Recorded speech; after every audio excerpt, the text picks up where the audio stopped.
Bawat araw, tayo'y humaharap sa mga nangyayari sa lipunan.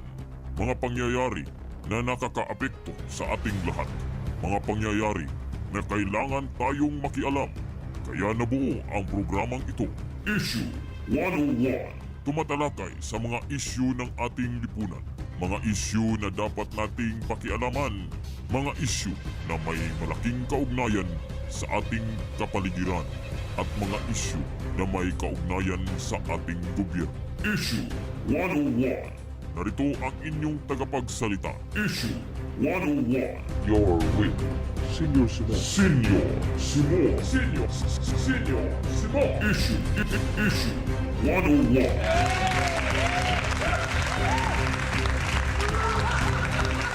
Luzon, Visayas at Mindanao. Buong bansa, buong Pilipinas, buong mundo na may Pilipino.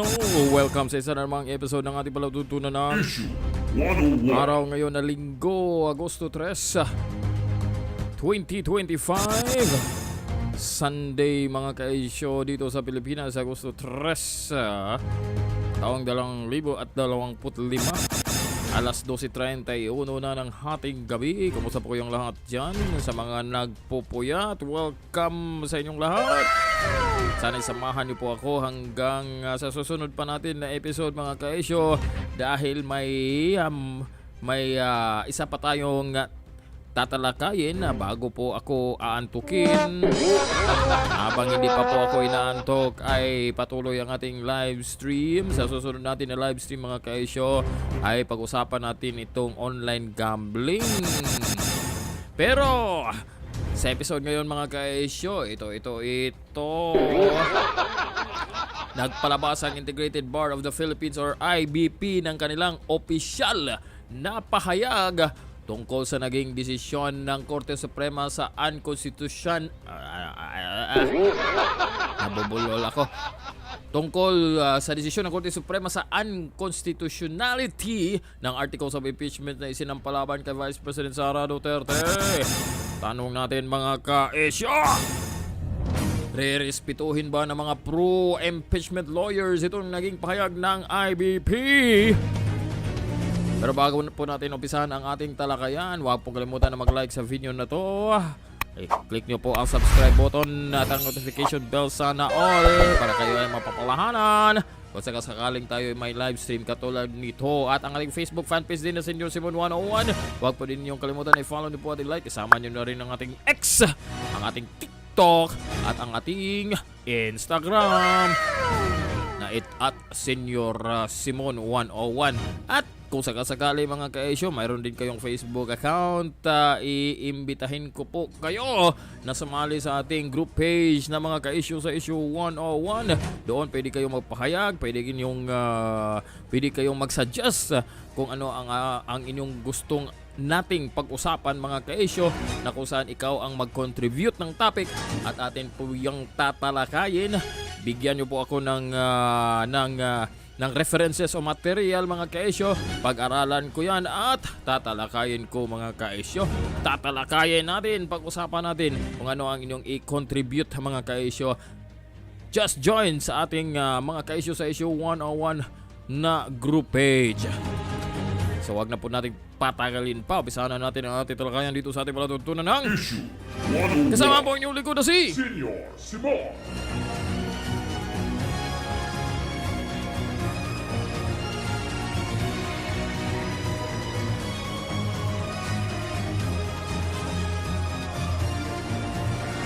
Senior Simon. Alright mga guys, welcome back. So ito po ang pahayag ng Integrated Bar of the Philippines. Ito po ay 27th Board of Governors, Office of the National Director for Communications. So para po sa kaalaman ng lahat, lalo na yung hindi masyadong narinig o alam itong Integrated Bar of the Philippines mga kaisyo, ito po ay kapulungan ng mga abogado ng buong bansa. Ito po ay state initiated or established mga kaisyo. Ito po ay inilunsad o iniorganisa ng Korte Suprema mismo. So ito mga kaisyo Sabi kasi dito sa baba, this official statement is issued by the Integrated Bar of the Philippines through the Office of the National Director for Communications under the authority of the 27th Board of Governors. Bakit po kailangan nating pag-usapan ito mga kaisyo? Okay? Once again, kung mayroon mang nanonood sa atin dito, pwede po kayong sumali sa ating talakayan sa pamamagitan po ng ating chat box. Okay. Bakit ba natin kailangang pag-usapan ito? Dahil mga kaisyo, sa nakaraang ilang mga araw, dahil sa paglabas ng desisyon ng Korte Suprema na para sa mga pro-impeachment, para doon sa mga nagtulak na paalisin si Vice-President Sara Duterte, lalo na yung mga may political motive. Dahil alam nila na malakas si Inday Sara, matunog siya sa pangalan ng susunod na Pangulo sa 2028 na eleksyon, itong mga mahinang nilalang mga kaisyo para at least masiguro nila ang kanilang pagkapanalo ay gagawa sila ng paraan para matanggal at hindi na makatakbo si Vice President Sara Duterte mga kaisyo sa susunod na eleksyon. Dahil mga kaisyo, alam nila na tagilid sila para maging fair yung maging takbo ng halalan para sa pagkapangulo sa 2028 na eleksyon. Itong mga mayroong motibo na para mas madagdagan ang kanilang opportunity o kaya'y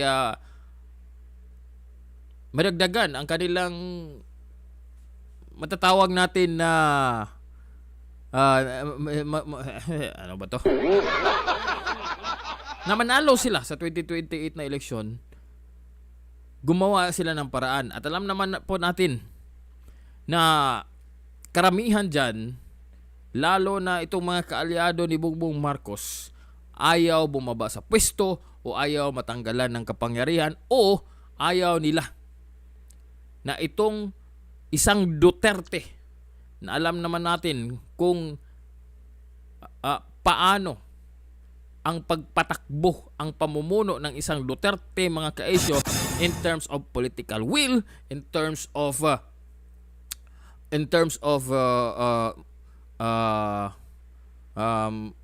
tawag dito sa Tagalog, panindigan para sa kaayusan ng bansa mga kaisyo. Ayaw nila ng pamumuno ng Duterte dahil naranasan na nila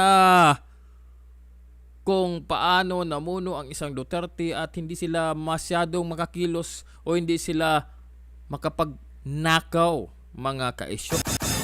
Kung natatandaan nyo po sa panahon ni Pangulong Duterte, yung mga drug lords nagsialisan, yung mga drug lords nagsitaguan, yung mga drug pushers nagsipatayan, kaya nga pinatapon doon sa The Hague sa ICC ang dating Pangulo bilang ganti sa nangyari sa kanila mga kaisyo.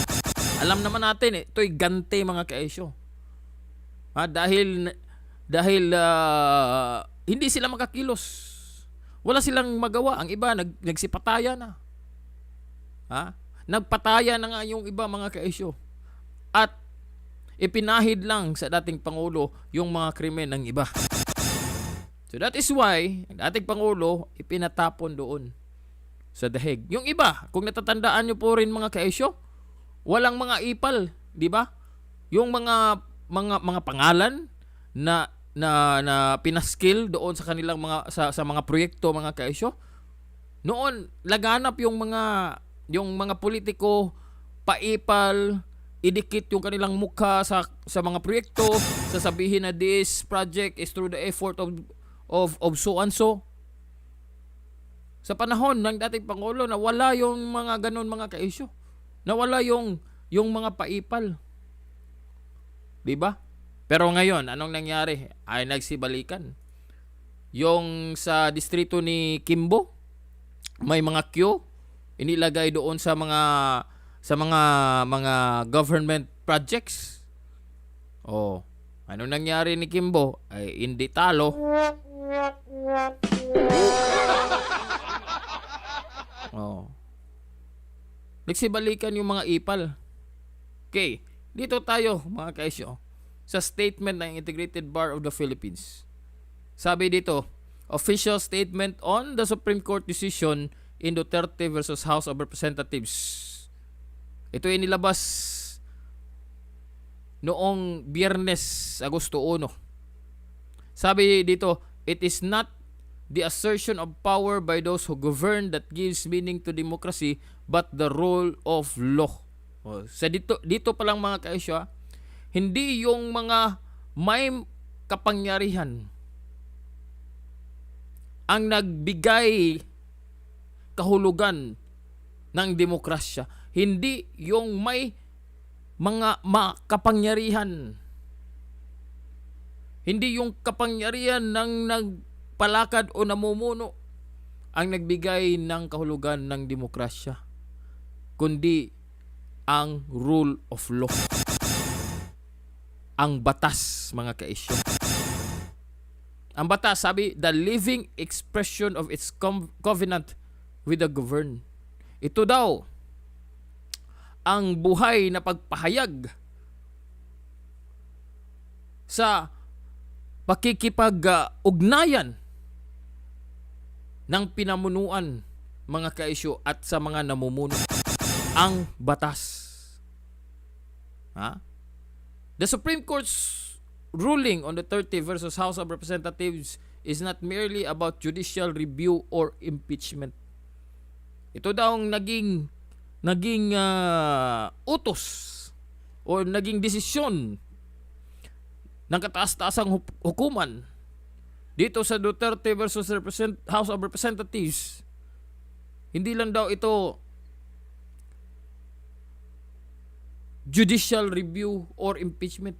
It is about the enduring architecture of a constitutional order where power is limited, rules are defined, and accountability flows through process. Ibig sabihin,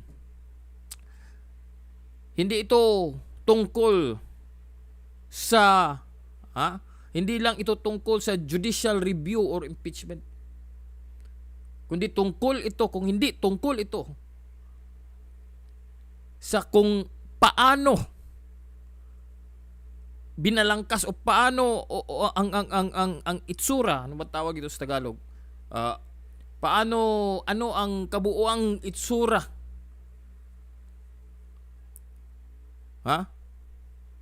Ang constitutional order where yung kapangyarihan ay limitado.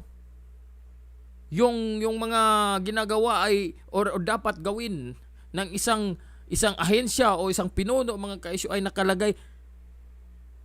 Di ba kanina sa ating pinag-usapan tungkol sa pagpigil sa ating episode kanina, mga kaisyo, yung si Aling Silvia, sabi niya yung spirit daw ng Constitution is about how the people will seek for accountability from officials. Yun daw ang espiritu ng Constitution. Pero ito, mga kaisyo, sinabi ng IBP. Constitutional order where power is limited, rules are defined, and accountability flows through process. May proseso ang paghingi o paghanap, mga kaisyo, ng pagpapanagot ng isang nasa pwesto. So the Integrated Bar of the Philippines reaffirms its commitment to that order in defense of the legal framework that holds them all to account.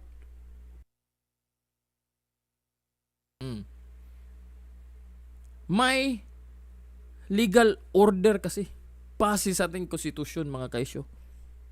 Okay, next paragraph. As the final arbiter of constitutional questions, the Supreme Court bears the solemn duty to interpret the law. Nasa saligang batas natin na tanging ang Supreme Court lang ang may kapangyarihan, may karapatan na mag-interpret ng batas. Determine its bounds. Kung hanggang saan ang isang batas, ano ang limit ng isang batas. Because not all laws are unlimited, mga ka-issue. May limitasyon din ang batas. Hanggang saan? And clarify its implications even when it revisits past doctrines or addresses new context. This authority is rooted, no, ito sinabi ko kanina sa kaninang episode natin. This authority is rooted in checks and balances, the very design that guards against the excesses of any branch. Kung batas ang pag-uusapan, Korte Suprema yan. Paano at ano ang kahulugan ng batas, Korte Suprema yan. Hindi pwede magsabi ang Executive Department na ito ang kahulugan ng batas na ito. At ganito namin ipapatupad dahil ang Executive Department ay the branch of our government that implements the law or execute the law, mga ka-issue. So hindi pwedeng sabihin ng Executive Department, ganito namin inintindi ang batas, kaya't ganito namin ito ipapatupad. Hindi pwede yan. Likewise sa Legislative Department, sila ang gumagawa ng batas. So hindi sila pwedeng magsabi, ganito namin ginawa ang batas, ganito yung batas, at ganito dapat ito ipapatupad, at ganito dapat ito intindihin. Hindi yan ang trabaho ng lehislatura. Ang trabaho ng lehislatura ay gumawa ng batas. That is why when a certain portion of a newly crafted law or passed law, mga ka-issue, ang bagong ipinasang batas, pag mayroong magpetisyon, hindi sila magpetisyon doon sa House of Representatives o sa Senado. Doon sila, pag napasa ang isang batas, doon sila magpetisyon sa Korte Suprema. At kung makitaan ng Korte Suprema na paglabag ito sa konstitusyon, then automatic pwedeng matanggal yung probisyon ng batas na yon, mga ka-issue. O kung ang isang batas ay makitaan na paglabag sa konstitusyon, automatic yan, mga ka-issue. Same way, kung mayroong conflict sa mga batas, kung may batas na ipinasa tapos may magpetisyon na mayroong conflict, then yung Korte Suprema ang magsisitol. Yung Korte Suprema ang magsisitol, mga ka-issue.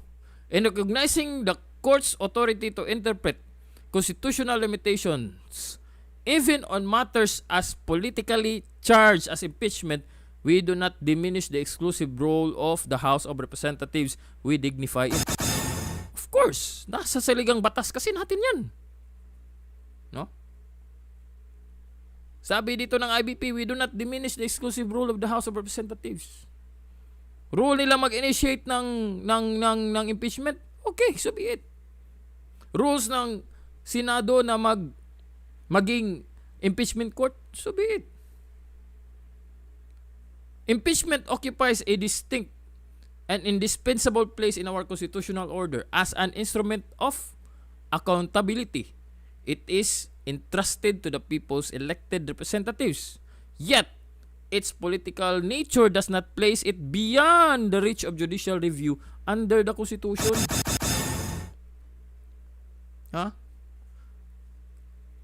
Kahit ito ay political in nature, pero hindi pwedeng lumagpas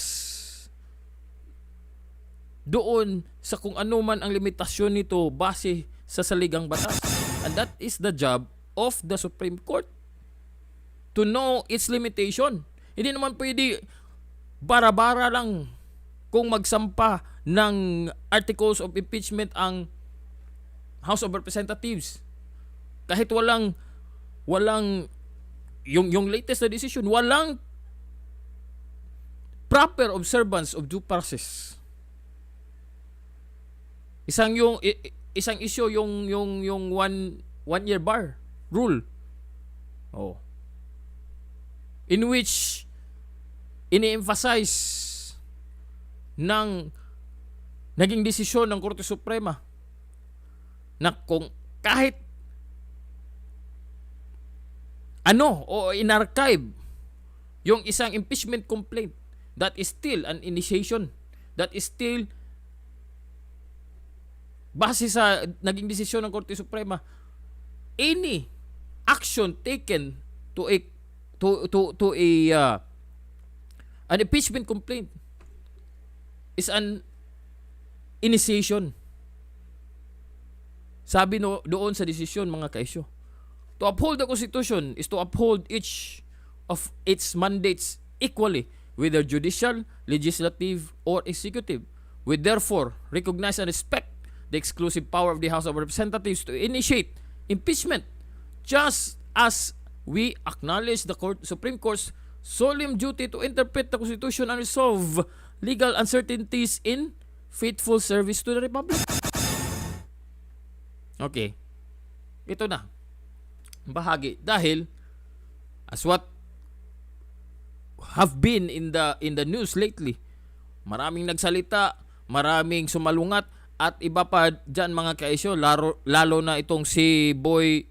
Mga bobo! Gadon? Oh. Itong si Boy... Mga bobo! Gadon? Oh. Sabi niya, tuta daw ng mga Duterte ang Korte Suprema. Yung ibang mga legal luminaries, sabi pa nila, ay wag sundin yung naging desisyon ng Korte Suprema at ituloy ang impeachment. Sabi ng IBP, this agreement with the court's reasoning is neither unwelcome nor unexpected. Dissent is not foreign to democracy. It is essential to its survival. But to incite public repudiation of its authority or even just to call for its outright defiance erodes the very foundations of the legal order. Incite public repudiation. In other words, you incite people, yung taong bayan, na hindi maniwala doon sa naging desisyon. Hindi sundin ang naging desisyon. Sabi dito ng IBP, it erodes the very foundations of the legal order. Such actions disturb the equilibrium of powers and imperil the integrity of our democratic institutions, especially when appropriate legal remedies remain available within the framework of our constitutional system. Sabi kasi dito, mga kaisyo, such actions disturb the equilibrium of powers. Itong mga hindi ninyo sundin ang Korte Suprema. Ang mangyayari, sabi nga, magiging constitutional tawag dito, nakalimutan ko. Crisis. Constitutional crisis. Kung hindi mo susundin yung naging desisyon ng Korte Suprema, mga kaisyo. Especially kung mayroon pang ibang paraan na pwede mong gawin para mapanagot si Vice-President Sara Duterte. If every adverse ruling becomes an invitation to disobey, the law ceases to be constrained on power and becomes its casualty. The Constitution does not require agreement. It demands adherence. Ano ngayon? Dating Associate Justice Carpio. Dating Associate Justice Ascuna. Yung mga constitutional framers daw. Sino ba yung isa? Si yung lalaking na nakita ko sa isang interview ni yung hirap na magsalita, matanda na, si Lolo, tawag ni Attorney Libayan Lolo. Kung mayroon man nanonood sa atin dito. In defending the legal process, we defend not just institutions. We defend the sovereignty of the people, from whom all authority flows and to whom all must answer.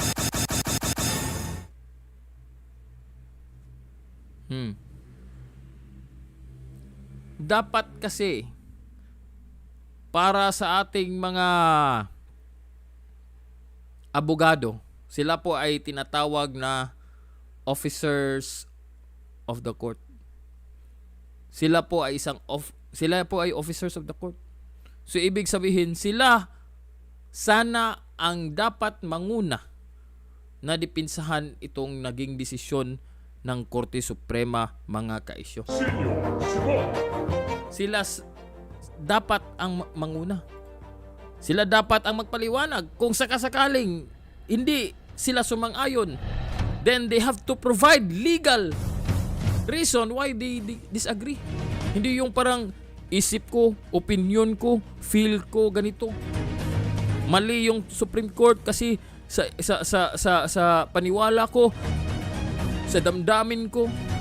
Hindi dapat ganyan. Kung abogado ka at hindi mo nakita mong na hindi mo nagustuhan ang desisyon ng Korte Suprema, edi magbigay ka ng mga legal opinions, hindi mga emotional opinions. Dapat magpahayag ka ng batas, ng saligang batas, salungatin mo item per item yung inilabas na desisyon ng Korte Suprema. Dapat nanguna pa mga abogado, pero sa nangyari mga kaisyo, sila pa ang nanguna upang i-criticize, upang sabihan na ang Korte Suprema ay hindi nag-aral. Parang yung iba naman, parang malapit na lang nilang sabihin na mga bubo ang mga maestrado. So hanggang dyan lang po muna tayo mga kaisyo para sa episode na ito ng ating palatuntunan. Mayroon pa tayong isang tatalakayin mamaya. So just be sure to subscribe on my YouTube channel para naman po kayo ay ma-inform at makasali sa ating talakayan ngayon. Marami pong salamat sa nanonood po sa atin. Kahit 8 lang. Tatalakayan natin mamaya mga kaisyo kung interesado po kayo tungkol sa online gambling at para malaman nyo din kung ano ang saloobin ni Senior Simon tungkol dito mga kaisyo. So hanggang dyan lang po muna tayo dito sa ating episode ng ating palatuntunan na babalik tayo mamaya para sa karagdagang talakayan. Ito po muli ang inyong lingkod na si Pansamantala po munang mamaalam. Tandaan, mas lamang ang may alam. Bye-bye.